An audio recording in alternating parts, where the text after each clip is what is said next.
प्रयागराज में आयोजित महाकुंभ मेला एक ऐसा आयोजन है जो करोड़ों श्रद्धालुओं को अपनी ओर खींचता है। ये केवल एक धार्मिक आयोजन नहीं है, बल्कि ये श्रद्धा, भक्ति और सांस्कृतिक समागम का प्रतीक है।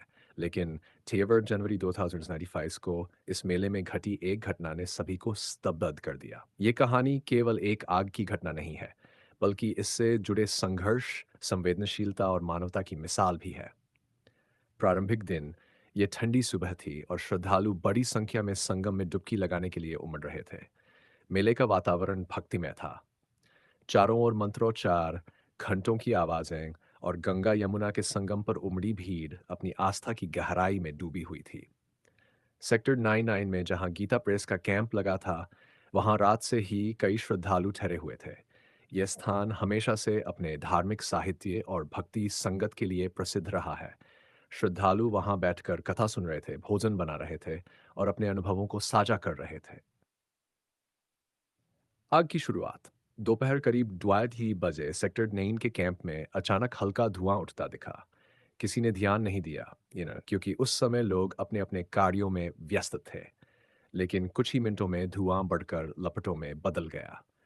आग ने कुछ ही पलों में गीता प्रेस के कैंप के तिरपाल, लकड़ी के ढांचे और वहां रखे साहित्य को अपनी चपेट में ले लिया। घबराहट और संघर्ष। कैंप में मौजूद श्रद्धालुओं के बीच अफरा तफरी मच गई। बच्चे, बुजुर्ग और महिलाएं सभी सुरक्षित स्थान की ओर भागने लगे। इस बीच वहां मौजूद कुछ युवाओं ने आग पर काबू पाने की कोशिश की। वे बाल्टियों में पानी भर भर कर लाने लगे, लेकिन आग इतनी विकराल थी कि उनके प्रयास नाकाफी साबित हो रहे थे। एक वृद्ध महिला जिनका नाम सुशीला देवी था, अपने परिवार के साथ कैंप में ठहरी हुई थी।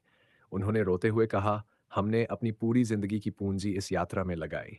ये आग हमारी आस्था और हमारी उम्मीदों को जलाने जैसी है। उनकी बातें सुनकर वहां मौजूद सभी लोग भावुक हो गए। प्रशासन की भूमिका। आग की खबर मिलते ही प्रशासन हरकत में आया। अग्निशमन विभाग की गाड़ियां घटनास्थल पर पहुंची। दमकल कर्मियों ने कड़ी मशक्कत के बाद आग पर काबू पाया। हालांकि तब तक कैंप का अधिकांश हिस्सा जल चुका था। प्रशासन ने इस घटना के लिए शॉर्ट सर्किट को जिम्मेदार ठहराया। वहीं कुछ लोगों का मानना था कि खाना बनाते समय हुई लापरवाही से आग लगी। ये जांच का विषय था, लेकिन इस बीच मेले में सुरक्षा व्यवस्थाओं पर सवाल खड़े हो गए। प्रभाव और संवेदनशीलता। इस घटना ने हजारों श्रद्धालुओं को बेघर कर दिया। उनके तंबू, कपड़े और सामान जलकर खाक हो गए। हालांकि इस आगजनी में कोई हताहत नहीं हुआ, लेकिन मानसिक आघात ऐसा था कि इसे भुला पाना मुश्किल था। मेले में मौजूद अन्य श्रद्धालुओं ने पीड़ितों की मदद के लिए हाथ बढ़ाया। किसी ने खाने पीने का सामान दिया तो किसी ने रहने के लिए जगह दी। ये मानवता की मिसाल थी, जिसने ये दिखाया कि संकट के समय भी लोग एक दूसरे का सहारा बन सकते हैं। आस्था और आस्था और उम्मीद। इस घटना के बावजूद श्रद्धालुओं की आस्था कमजोर नहीं हुई। सुबह का समय था जब मध्य प्रदेश से आए श्रद्धालुओं से भरी एक 20 सीटर ट्रैवलर गाड़ी मेला क्षेत्र के एमजी मार्ग पर पहुंची। स्नानार्थी गाड़ी से उतरकर संगम स्नान के लिए प्रस्थान कर गए और चालक केबिन में आराम करने लगा। अचानक लगभग 8:30 बजे ट्रैवलर के इंजन से धुआं उठने लगा। चालक ने तुरंत शोर मचाया, जिससे आसपास के लोग सतर्क हो गए। अग्निशमन विभाग की तत्परता से आग पर तुरंत काबू पा लिया गया और किसी भी जनहानि से बचा गया। हालांकि यह पहली बार नहीं था जब महाकुंभ में आग की घटना घटी हो। पिछले महाकुंभ में सेक्टर 19 में स्थित गीता प्रेस के कैंप में शाम शाम लगभग 4:30 बजे आग लग गई थी, जिसमें गीता प्रेस के 7 कॉटेज जलकर खाक हो गए थे। इस घटना ने कई श्रद्धालुओं को बेघर कर दिया और उनकी आस्था की परीक्षा ली। इन घटनाओं ने महाकुंभ मेले की सुरक्षा व्यवस्थाओं पर सवाल खड़े किए हैं। आग लगने के पीछे शॉर्ट सर्किट, खाना बनाते समय लापरवाही या अन्य तकनीकी कारण हो सकते हैं। लेकिन इनसे होने वाले नुकसान को कम करने के लिए उचित सुरक्षा उपायों की आवश्यकता है।